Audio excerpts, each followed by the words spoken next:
When you consider the IEP as the cornerstone for special education in your plan, you really have to think about it in two different ways, and that's procedural and substantive. And I just wanted to give you a little bit of kind of real life explanation behind those. Procedural is pretty basic. It's those 5 steps. It's a process for special education. It is the members, the timelines. When you get into trouble for procedural violations, it's more than trivial. It's not forgetting to check a box. It's not the dotting your I's and crossing your T's as much as it is that the IEP is a legal contract with the family, with the student, and with the school. So procedural problems are processed. In your brain, they kind of think as not as big of a deal, but if you make a procedural mistake and it interferes with the student's learning, that's when it becomes a really big issue.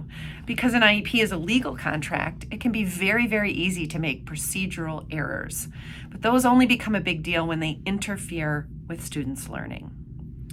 Substantive is a bigger difference. Substantive gets to a term in special education that can be wildly interpreted different ways, and in fact, across states, counties, and our nation is interpreted differently. But I thought that this text did a really good job with the definition, so I'm going to quick read it from page 73 and 74.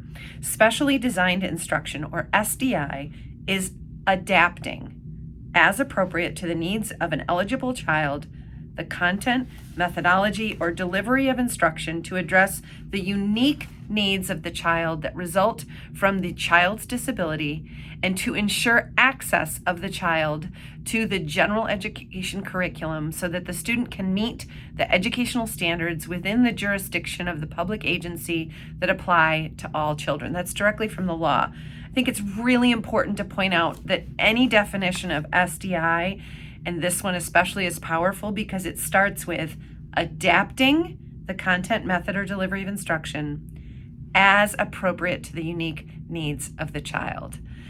Essentially said, it's not more of the same.